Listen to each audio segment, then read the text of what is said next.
어떤 투자가들을 대상으로 해서 IPO를 하냐에 따라서 가격이 굉장히 높을 수도 있고 낮을 수도 있는데, 높은 가격으로 그거를 매입해주는 그런 사람들, 그런 투자가들이, 그러니까 쉽게 얘기하면 no free lunch, 세상에 공짜가 없다고 다 이유가 있다라는 거죠.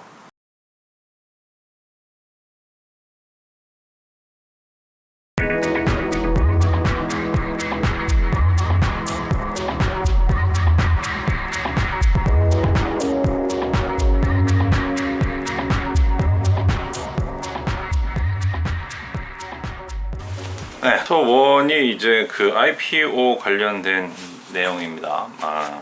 잘 끼운 첫 단추. 세상 일이 다 그렇겠지만 첫 단추를 잘 껴야 고생을 좀 덜 하죠. 첫 단추를 잘못 끼는 회사들이 정말 많은 고생을 하죠. 결국은 욕심이라고 해야 되나, 참 어려운 얘기이긴 한데, IPO를 했다라는 거는 이제 어떻게 보면 회사를 운영하는 오너, 회사를 차린 창립자 입장에서는 첫 번째 성공을 해낸 거잖아요. 일단은 상장을 목표로 일단 우리가 사업을 하고, 그리고 나서 또 이제 그 상장이 된 이후에 또 이제 두 번째 도약을 하고, 뭐 이런 그런 플랜을 가지고 이제 사업을 할 것 같은데요. 그런데 가끔은 마치 이제 이번에 상장하고 나서는 끝이다, 이제 끝, 나는 이제 성공했고 나는 이제 더 이상 안 돌아보고 갈래, 이런 느낌의 상장들이 있어요. 그래서 이제 IR을 하는 사람 입장에서는 상장 이후의 상황이 더 중요하고, 그걸 결국은 그게 우리의 이제 업무인데, 이제 앞에서 그야말로 그렇게 이런 표현 써도 되는지 모르겠는데, 이 변을 싸질러 놓은 거죠. 이게 왜 그렇게 이제 어떤 과정인지, 상장을 아직 안 해보신 회사, 지금 상장을 준비하시는 회사 입장에서는 한번 귀담아 한번 들어볼 만한 내용이 아닐까 싶습니다. 이 책에서는 이제 메이저 리그로 들어갈 것이냐, 마이너 리그에 영원히 남을 것이냐라는 표현을 썼는데, 정확한 표현인지는 모르겠습니다만, 제가 했던 그런 표현을 쓴 취지는 좀 이해를 해보면 좋으실 것 같아요. 그러니까 이제 IPO를 하려고 하면 이제 이 증권사, 소위 이제 IB가 와서 이제 우리 회사는 뭐 어느 정도의 가격을 받을 수 있습니다 라고들 이제 하면서 이렇게 막 그 IPO를 이제 자기들한테 맡겨달라고 이제 종용을 하죠. 그렇게 됐을 때 그런 IB를 이제 그 선택하는 데 있어서 가장 중요한 게 가격이겠죠. 그 사람들이 얼마의 가격으로 내 주식을 또는 회사의 주식을 팔아줄 수 있느냐, 그게 이제 가장 큰 어떻게 보면 크라이테리아, 조건일 텐데요. 저는 여기서 꼭 말씀드린 게 뭐냐면, 그 좀 미래를 조금 더 생각한다면 약간의 가격을 조금 포기하더라도 투자가의 퀄리티에 또 큰 중점을 좀 두시라고 하고 싶습니다. 그러니까 이제 많은 분들이 그 가격이 왜 높게 받을 수밖에 없는지, 아니면 가격이 왜 이렇게 낮은지, 그거를 잘 모르시는 것 같아요. 이게 무슨 말씀이냐면, 어떤 투자가들을 대상으로 해서 IPO를 하냐에 따라서 가격이 굉장히 높을 수도 있고 낮을 수도 있는데, 높은 가격으로 그거를 매입해주는 그런 사람들, 그런 투자가들이, 그러니까 쉽게 얘기하면 no free lunch, 세상에 공짜가 없다고 다 이유가 있다라는 거죠. 그 사람들은 결코 이 회사의 장기적인 주가 되려는 의지는 없는 그런 투자가입니다. 그야말로 첫날에 다 팔고 나오는, 개인 투자가들에게 다 팔고 나오는 게 목표인 그런 투자가일수록 처음에 가격을 좀 비싸게 받아주죠. 그런데 장기적인 투자가들 입장에서는 IPO 이후에 이 회사의 그림이 더 중요하죠. 그렇기 때문에 앞으로 10년, 20년을 바라보고 투자를 하려면 그 정도를 보유할 수 있는 소위 할인, 디스카운트, 좀 싼 가격, 어느 정도 이렇게 묻어놓어도 마음이 편한 가격을 요구하게 됩니다. 그러니까 그야말로 트레이드업이 있는 거죠. 근데 이제 대부분 90% 이상의 새롭게 시장에 들어오는 투자가들은 죄송합니다. 시장에 들어오는 기업들은 전자를 택하죠. 당장 높은 가격을 택하죠. 그러면 이제 첫날부터 이제 첫날에 뭐 따상인지 뭔지 그거 할 수 있습니다. 근데 처음에 이제 막 어떤 그런 테마를 타고 들끓고 하니까 그런 일들이 있고, IPO 시장이 워낙 또 돈이 된다고 생각하니까 이제 막 이렇게 단기 투자가들이 많이 들어와서 첫날, 둘째 날 뭐 이렇게 해서 올라갈 수 있지만 대부분은 다 빠져요. 한 달 정도 보시면 제가 봤을 때 IPO 위에 이렇게 계속해서 우상향했던 기업은 없었던 것 같아요. 거의 저는 제 기억으로는 없어요. 근데 이 문제는 뭐냐면 그것이 3년 가고 5년 간다는 얘기죠. 그러니까 IPO 가격을 가장 맥스로 두고 그 다음부터는 계속 주식 가격이 떨어질 수밖에 없는 거죠.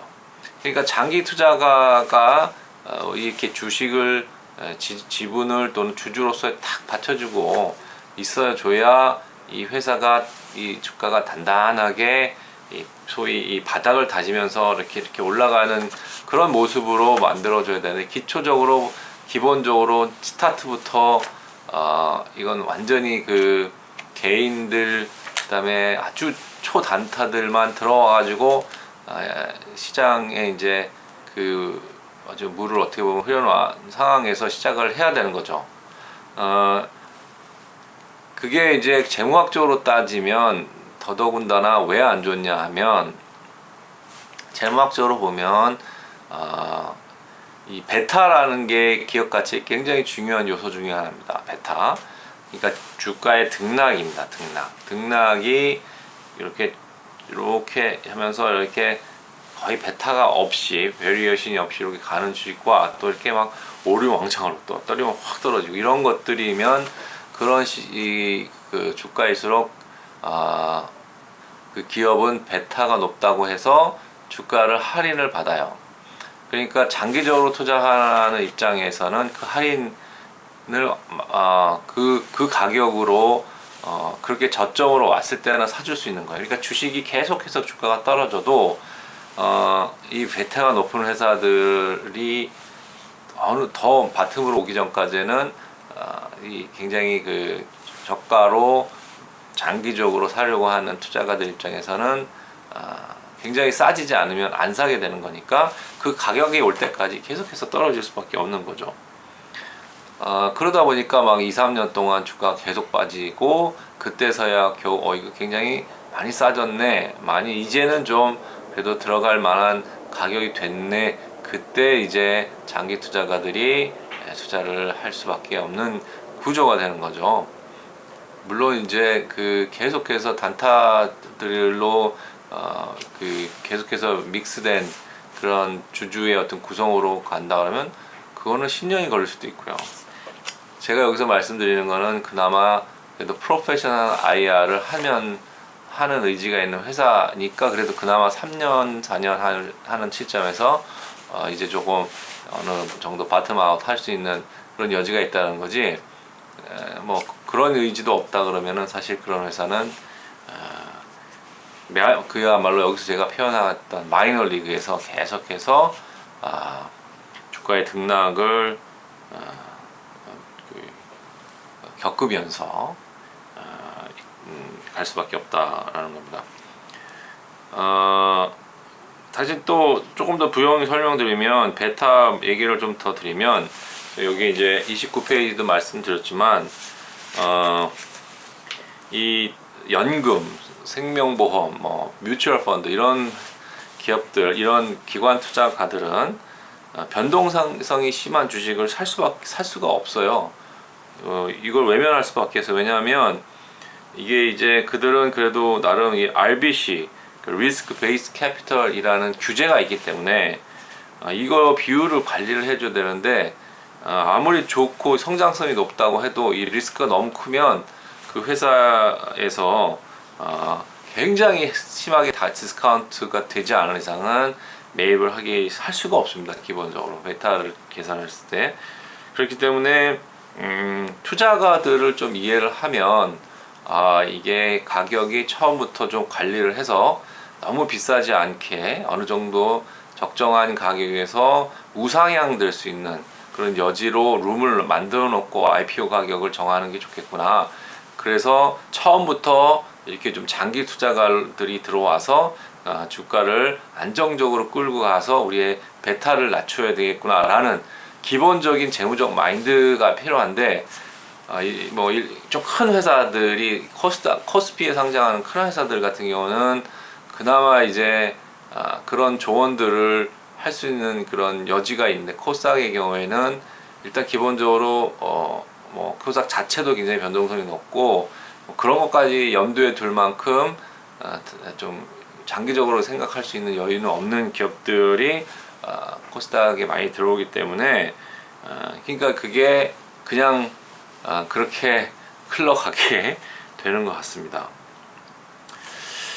뭐 그런 얘기를 좀 써놨고요. 그 다음에 또 이제 적정 물량 공급도 중요합니다. 가격도 중요하지만 물량이 얼만큼 나와 있느냐. 우리가 이제 그 소위 아야 하는 사람들이 많이 쓰는 말 중에 하나가 호환만마보다 무서운 게 오버행이다. 오버행이다. 다시 말씀드리면 보통 이제 대주주가 경영권을 유지하는데 필요한 지분은 대략 34% 전후가 되고요. 물론 50% 넘어가면 안정적이지만 그렇게까지 안 가져가도 일반적으로 시장에다가 이렇게 IPO한 회사들은 한 5% 정도, 33에서 35% 사이에서 유지해주면 경영권 방어에는 큰 어려움은 사실 없습니다. 이 얘기는 이제 다른 기회에 왜 그 정도 지분이 좋은가는 이제 다음 기회에 말씀드리고요. 그런데 그게 무슨 말이냐 하면, 처음에 물량을 냈는데 IPO를 했는데 대주주가 한 70% 가지고 30%만 이렇게 구주 매출을 해서 IPO를 하게 되면 그 나머지 한 40%는 계속해서 오버행이 되는 거예요. 그러니까 언제 시장에 공급이 될 수 있고 팔려가 제낄지 모른다라는 두려움에 있는 거죠. 시장은. 그러니까 주가가 어느 정도 올라가면 또 새로운 물량이 나오고 또 올라가면 또 물량이 나오면서 계속해서 오버행의 역할을 해주는 거죠. 위에서 짓누르는 역할을 하게 됩니다. 그러니까 시장에서는 이거를 염두에 두고 주가를 항상 생각합니다. 내가 이 가격에 들어갔다가 근데 얘가 뭐 얘말 3만 원이었는데 4, 5만 원 되면 저 나머지 물량들 나올 거 아니야. 저거 40%또 시장에 확 뿌려대면 그거 소화시키는데 내 주가는 또 떨어질 수밖에 없다라고 항상 두려움을 가질 수밖에 없습니다. 그 오버행이 항상 남아 있으면. 그래서 그런 오버행의 이슈가 생기지 않도록 적정한 물량도 이렇게 시장에 유통될 수 있게 해줘야 됩니다. 그러니까 그게 다 첫 단추에서 다 해줘야 되는 일이에요. 근데 그걸 안 하니까 그냥 이게 뭐 세워라 내워라 뭐 주가는 절대 오르지 않고 뭐 그렇게 IR은 정말 하면 할수록 힘들어지는 그런 상황이 된다라는 얘기입니다. 이게 뭐 기업의 스토리 이거 다 필요 없습니다. 오버행 앞에서는 장사가 없어요. 시장이라는 건 원래 demand and supply예요. 가격은 그렇게 결정이 됩니다. 그래서 서플라이가 결정된 상황에서는 디맨드로 계속 가격이 올라갈 수 있지만 서플라이가 계속해서 늘어나는 가능성 앞에서는 가격이 올라갈 수 있는 여지는 매우 없습니다. 이거는 이게 기본 경제학 101이에요. 그죠? 101. 기초 경제학이에요. 이건 제가 부연해서 설명 따로 하지는 않겠습니다. 그리고 제가 여기 이제 garbage in, garbage out, 쓰레기가 들어가면 쓰레기가 나온다는 얘기를 했는데, 요거는 사실은 기본적으로 이제 IPO를 하는 회사들은 좋은 회사이고 검증된 회사라고 믿습니다. 그래서 뭐 거기까지는 얘기 안 하는데, 이제 이런 거죠. 사실은 뭐 예를 들면 IPO를 하기 위해서 이익을 조금 비용을 아주 최대한 안 쓰고 있다가 IPO가 성공적으로 한 다음에 그 다음에 막 그동안 쓰지 못했던 비용들, 써야 했던 비용들 안 쓰고 있다가 이제 써야 되니까 어쨌든 나오면서 이익이 확 줄어든다든가, 이제 이런 게 이제 갈비진인 거죠. 네. 이런 경우도 사실은 이제 IPO 시장에서 거래소가 굉장히 눈여겨보는 문제 중에 하나로 알고 있습니다. 그럼에도 불구하고 그런 이제 IPO를 하고 나서 얘네들이 이제 뭐 화장실 갈 때와 화장실 갈 때 나올 때가 다르다는 모습을 딱 시장에 인식을 심어두면 이게 다시 회복하기 어려워요. 그러니까 되도록이면 있는 모습, 더 중요한 건 이제 미래의 성장을 가지고 끌고 나가는 게 중요하잖아요. 당장 뭐 이익이 많이 나고 이익이 적고 그래서 이 IPO를 아주 돈을 높은 가격에 써서 내가 대주주가 한몫 챙기겠다, 이런 기본적인 마인드 출발은 잘못된 거죠. IPO를 통해서 시장에 나가고 거기서 필요한 자금들을 조달을 해서 적절한 가격 조정을 해서 정말 큰 대박을 만들어 나가는 데 쓰겠다, 이런 마인드를 가지고 가는 거죠. 그러니까 한마디로 IPO 또 시장에 돈이 왜 필요하냐, 내가 그동안 돈이 없어서 사실 투자를 못 해가지고 성장에 한계가 있었어, 그거를 이걸로 뚫어내겠다, 이거가 사실 IPO의 가장 큰 목표가 돼야 되는데, 이제 내가 한몫 챙기고 끝나겠다 이렇게 이제 시작을 하는 거는 그게 이제 갈비진이다. 네, 그런 투자의 철학으로 이해를 해주시면 좋겠습니다. 그래서 하여튼 의도적이든 아니든 잘 몰라서 그럴 수도 있어요. 그래서 이게 한번 시장에 찍히면 이게 되게 오래 갑니다. 회복하기가 되게 어려워요. 신뢰라는 게 무너지기가 쉽지 회복하기는 엄청 어려운 거니까, IR의 목표는 결국 시장과의 신뢰를 쌓는 것이다 라는 기본적인 어떤 토대는 조금 사장님들이나 CEO나 오너들이 좀 이해를 해주시고 IPO를 하셔야 되지 않을까. 또 IR 담당자 입장에서는 그래도 그런 철학을 갖고 있는 회사에 가셔서 이 업무를 하시기를 추천드리겠습니다.